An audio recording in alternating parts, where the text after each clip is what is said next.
Hello everyone, welcome to Tactica Imperialis and to today's video. Yes, there are going to be 2 uploads within 3 days of each other. We're back on regularly scheduled programming, it's great, I know. So, today is going to be another My Thoughts on video, and I wanted to talk today about the Warhammer 40,000 Open Day. We're sort of working forwards in time to catch us up on all the news. So I want to talk about 40k Open Day, and while we're here, I think I also want to have a quick chat about Warhammer 40,000 Legends, sort of to go on with the stuff I talked about on Adeptus Podcastus, in case you missed it, or it got a bit lost in the 2-hour shuffle. So, let's start off with the Open Day, because that's what this video is all about. I don't want to spend 10 minutes on preamble, so let's get started. So, this Open Day, I think, it was a nice event. There's some cool stuff at this event, and there's obviously a good bit of road mapping about where we're going next. But the one thing that I was very surprised at is how almost empty the event felt. And I know that's probably just perception as opposed to reality, but it really felt like a very quiet show compared to, for example, the Black Library Weekender, which I know was a weekend rather than a day, but that dropped so much information on us, and this was very quiet by comparison. At least that's how it felt to me. So the big finale for the day was sort of talking about all of the animations that are coming from the freshly forged Warhammer media team, including the guys behind the Hell's Reach animation, of course. And the big one that they were mainly promoting here that's going to be seen at Adepticon, which is early in the new year, is the Angels of Death Blood Angels animation, which definitely looks very, very, very impressive. There are loads of screenshots here. You've probably seen them all for yourself, so I won't labour on every individual one. But they do look really, really impressive.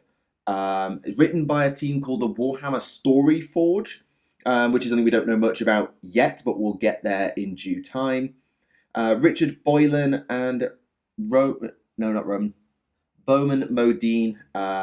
Rich, of course, being the Hell's Reach animator, which is great. So there's obviously a lot of real talent gone into this. We'll see, as we said. Oh no, not Adepticon, LVO. Oh dear. LVO, that's the one that's coming soon. My apologies. And there are other ones in that teaser trailer, if you want to go and have a look at it again. Just to remind yourself all the stuff that's coming in 2020 from the media team. But the big meat of the show, I think, was the sort of early afternoon reveal. The Psychic Awakenings. So, Psychic Awakening 1, Blood of the Phoenix, been and gone. Psychic Awakening 2, Faith and Fury, been and gone like that. I don't even know what happened in Psychic Awakening 2. It went past that quickly. Psychic Awakening 3, Blood of Baal, has been out for a week or so, and I'm still catching up on what happened in Psychic Awakening 3. But we got some information on Psychic Awakening 4. I won't play the trailer because videos and this system don't work all that well together. But in essence, it is going to be Grey Knights, Dark Angels, and Thousand Suns in an event called Ritual of the Damned. And that's going to be coming out in January, so not that far off now. Slaves to Darkness are out today, or the day of recording this video. And there's a bit of a quiet spell, I think, for a week or so. And then I think Psychic Awakening 4 will be the big show opener for 2020 with Ritual of the Damned. So that's an interesting story. It sort of sets itself, if I look at the galaxy map again, sort of just southwest of the galactic center, so in Imperium Sanctus. I think it's quite near to Prospero and Sortiarius, but I'm willing to be corrected because I can't remember off the top of my head where Prospero and Sortiarius are these days. But Ritual of the Damned, I think we're going to see Fallen and Thousand Suns working together, which is why the Dark Angels get involved, and the Grey Knights are involved because demons, the Space Wolves, I think, are a bit too busy. Maybe they're doing something else, or it's because they're coming up later. Because we also got information on Psychic Awakening 5 and Psychic Awakening 6. Yeah, Psychic Awakening 6, we already know about March's event already. So Psychic Awakening 5 is going to be the Greater Good in February. This is almost, well, I say almost certainly, very hopefully, the Tau-focused Psychic Awakening. Who they're going to be fighting? Don't know. It would be interesting, I think, to put them up against Necrons, because they're in that region. It could be interesting to throw them against... Well, the Imperials have basically had everybody now because of the first 4 Psychic Awakenings and the Space Wolves. Well, we'll get to those. So I think it'd be interesting to put them up against maybe the Death Guard and do the Startide Nexus battle. It could be against the Necrons of the Sautek dynasty, who are quite near to their region of space. Or it could be against the myriad of other foes, but I think they're the 2 most likely. Probably it'll be the Startide Nexus story that was set up during the Tau 8th edition Codex. Or we'll go across to Farsight, and maybe the greater good doesn't just symbolize, oh, the Tau Va, but the idea of Farsight and Shadow Sun and the Empire reconciling for the greater good of the Tau race. I don't know. I find that one unlikely. My best guess is that the Startide Nexus. And then Psychic Awakening 6 is Saga of the Beast in March. Now, Saga, the most commonly known force for sagas is the Space Wolves. That used to be a series of special rules and I think like Warlord traits they used to have back in 5th through 7th edition. So, great. I think that's going to be where the Space Wolves show up. And the Beast, it could be a Wolfen reference, and I'm not against it being a Wolfen reference, just to say that this is all about the Space Wolves and they're just going to have to run through Villain of the Week number 742. But I'd be very interested in Saga of the Beast being about the Orcs, in that it's a two-sided story. You've got the saga of the Beast and the Space Wolves dealing with their Wolfen issues, particularly in the Psychic Awakening. And then you've got the Orcs, the legacy of the Beast's saga from back at M32, and Gazkul's War trying to bring about the Ragnarok in M41 and 2, and his ability to sort of jump around the galaxy using the warp rifts. So I think Space Wolves versus Orcs would be great here, mainly because they're 2 factions that haven't shown up yet. And I'm aware that we've seen Space Wolves versus Orcs. Have we seen that before? I feel like we've seen Space Wolves versus Orcs before in a 7th edition box set. I know it's not Tooth and Claw because that was Space Wolves against Genestealer cults, but I feel like there was a Space Wolves versus Orcs box set in 7th edition, so it's not like we hadn't seen that before, but I could be completely imagining that. If I'm wrong, let me know. If I'm right, tell me what it was, because I can't remember. So I think that's a really interesting thing to do in terms of getting as many races represented as possible, because we've seen both sides of the Eldari and the Yinari worked in there too. We've seen Chaos Space Marines of almost all stripes. We've seen many a stripe of Space Marine. The Sororitas are in. The Astra Militarum are in. The Tyranids are in. The Tau are almost certainly in. So I think that would be a good way to get the Necrons and the Orcs in, possibly. The only one that's missing, I think, is the Necrons, because unless they're in the Greater Good, I don't see where they fit. So there may be a Psychic Awakening 7, which is the Necrons coming to terms with all of this psychic activity, because everyone is getting something from this. They also go to say that each book will be accompanied by an epic champion to lead the charge in this terrible age. This will include reborn, reimagined, and brand new characters. So reborn means Primaris, obviously, because they do die and are reborn to cross the Rubicon Primaris. Reimagined, I think that will probably be mostly in reference to Gazkul, if Gazkul is redone, and Commander Shadow Sun, whose model is fine, but certainly not very dramatic for the Supreme Commander of the Tau Empire. And as for brand new characters, well, we'll see. Maybe we'll get Marbus or Luther will join the party in Ritual of the Damned. I'd certainly not be opposed to that. Possibly a new Grey Knight leader. Possibly a new Tau commander if they don't want to do Shadow Sun or Farsight. Maybe a Space Wolf replacement for whichever one's died, like Eagle Iron Wolf, who died. But I think most likely we'll see Primaris Azrael, Primaris, I'd say Ragnar would be the likely 2 ones to go Primaris. So we'll see. We will see is basically my answer to all of this. And I look forward to the next couple of months and finding out exactly what's coming our way. That was basically almost it. But then we had a couple of extra miniatures for the Sisters of Battle. We already knew about the Hospitaller, the Imagifier, Junith, Eruita, sorry, the one on the sort of flying pulpit barge, which is cool, which is the Canoness Superior of the Order of Our Martyred Lady, but there is a little bit more, mostly figureheaded by the Triumph of St. Catherine, which apparently is a bit of a force multiplier, and I totally understand why it's a force multiplier, but I want to talk about this miniature because, well, we had a discussion of it on the podcast as well, and it's an interesting one, is the Triumph of St. Catherine. So let's have a talk about it. Because with the Ossiarch Bone Reapers, we got Catacros. Catacros, the Mortarch of the Necropolis, the leader of the Bone Reapers, and an absolutely titanic miniature based around basically a diorama of him and his advisors, lieutenants, bodyguards, and the like. And that was a fantastic miniature. I love the Catacros miniature. And I think that the Triumph of St. Catherine is trying to do the same thing. Be that sort of dioramic centerpiece for an army, so that there's something really big and cool for people to get their hands on if an army, say, doesn't have huge monstrous creatures, loads of named characters, or whatever.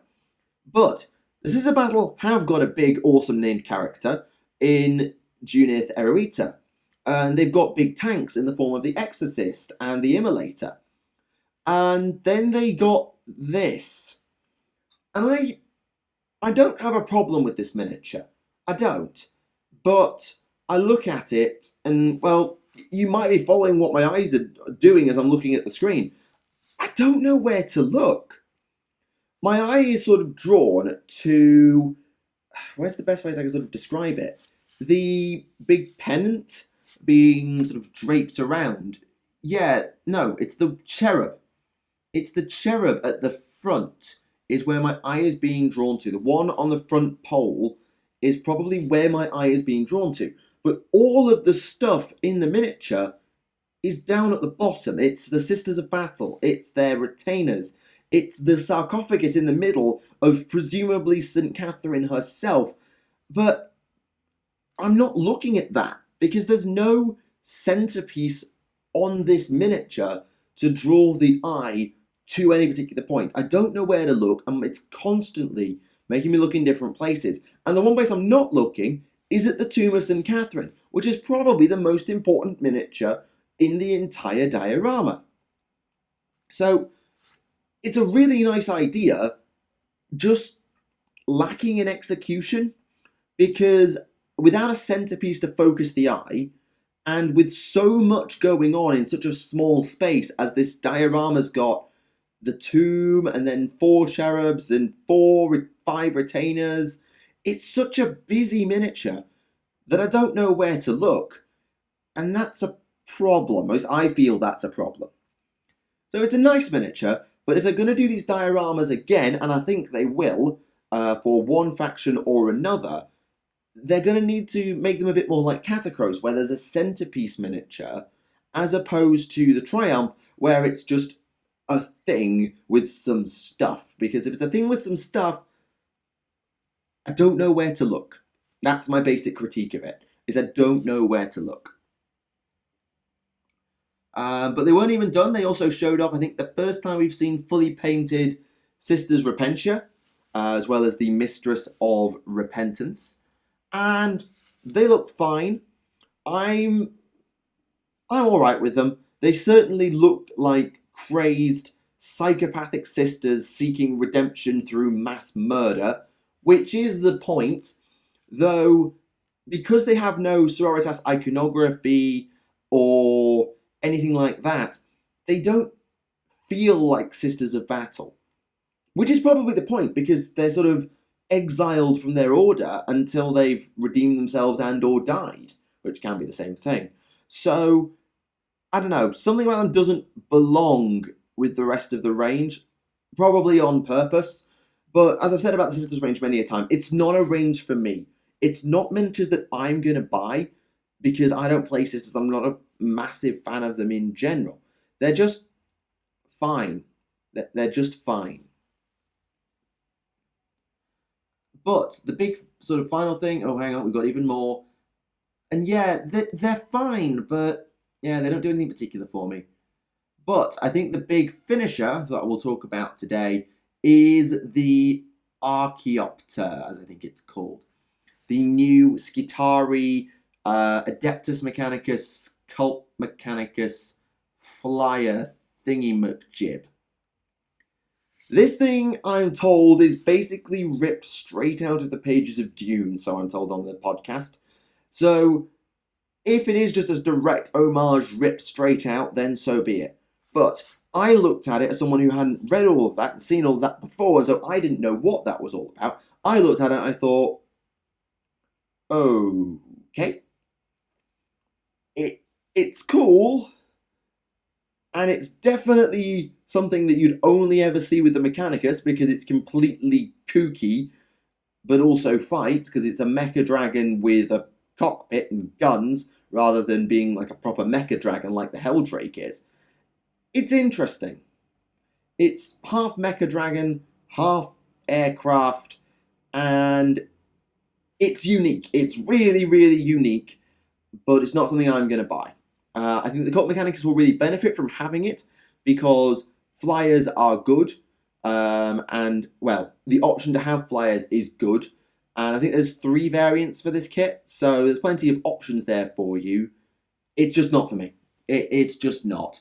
And I don't mean to sound like I'm being overly critical, but as a transport, it could be really interesting, and it's got a gunship and a bomber variant as well. So it is an interesting one. We also got Grot Bombers for Aeronautica, if that's your thing, which I'm told could be a ridiculous force multiplier. And as we've seen before, this article, but I think this was sort of the last proper full reveal of him, we got Primaris Mephiston. Blood of Baal, I think, was already out by this time, or about to come out. But we got to see Primaris Mephiston in full. He looks brilliant. It's a fantastic design. And I really, really like New Mephiston.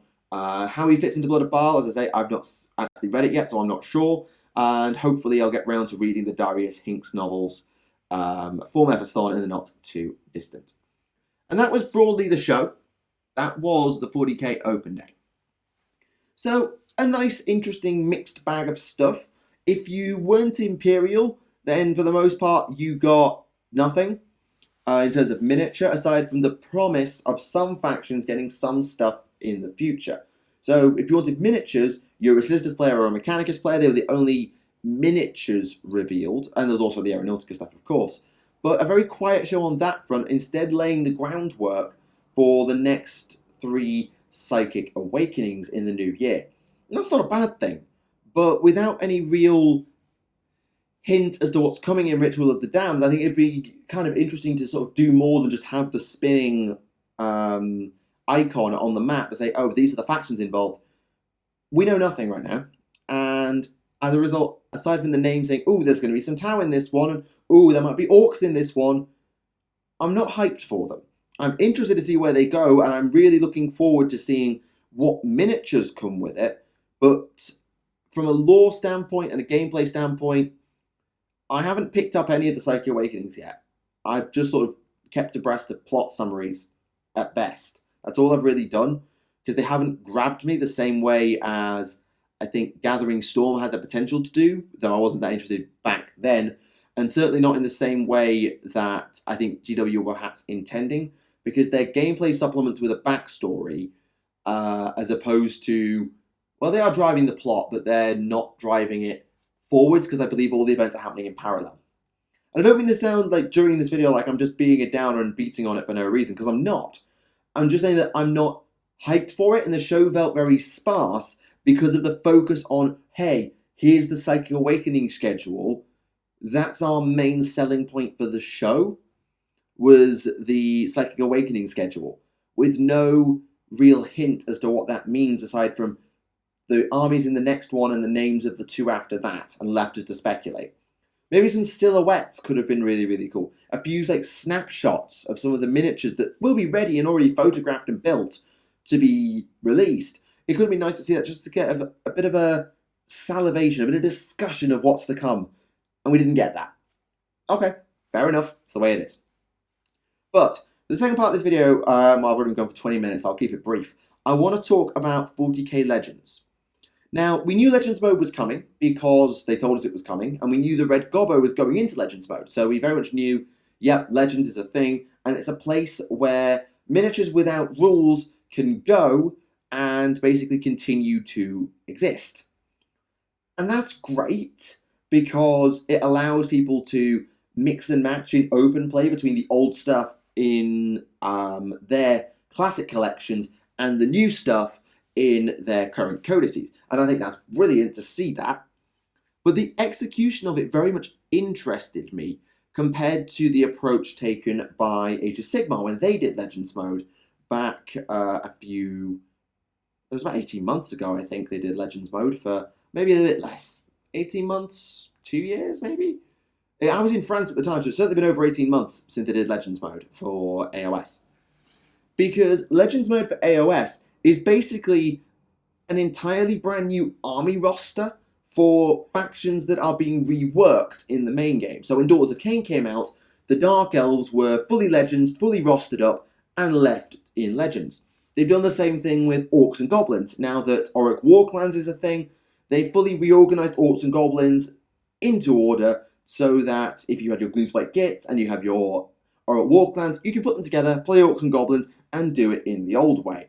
Granted, with Warhammer the Old World being a thing now, it could be that they changed that approach, but they did it as full army rosters. That's my main point. They weren't direct copy-paste of their AOS versions, so the Ard Boys and Black Orcs are different. The two different types of Witch Elf are very, very different between Daughters and Dark Elves. They're very, very different Witch Elves and stuff like that. But they were full rosters, so you could play a Dark Elves versus Orcs and Goblins game if you wanted to. With Legends, the way they've done it is they've used it as a burial ground for very, very few miniatures. It's only miniatures that don't have a home. So I use Orcs as the example because I play Orcs. Tau aren't in Legends at all. They don't exist at all within Legends because none of their miniatures have been retired in the formal way yet. So they're not just putting the Forge World stuff in there either. The Forge World stuff is still canon and is still in the main game and you can use it.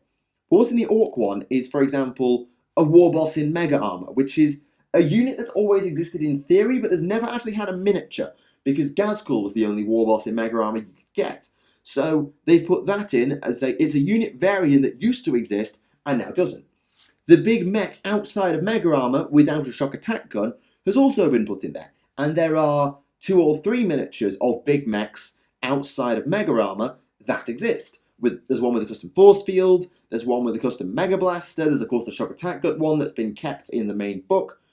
Then they've also put in there, for example, Pain Boys on war bikes. Again, units that didn't exist in the that did exist but didn't have miniatures have now been put into Legends. The Red Gobbo is in there. The old buggies like the War Buggy, the War Track, and the Scorcher, they're in there. Big guns, which have been replaced by mech guns, they're in there now. So they've gone with the approach of if a unit has a miniature and has been fully rendered obsolete and replaced, then it goes into Legends. If a unit that existed in a book and had no miniature but was convertible was available, then that went into Legends, with the exception of named characters. So you might think, well, where's Wazdaka Gutspec? Where's Old Zogwart? Two absolutely hilarious fan favourite characters, or at least in my opinion they were fan favourite characters, from the Orcs in the 4th edition Codex, gone. They're not in Legends. Which is very interesting and possibly quite telling, because Wazdaka never had a miniature, and neither did the War Boss in Mega Armor, and neither did the Pain Boy on the War Bike.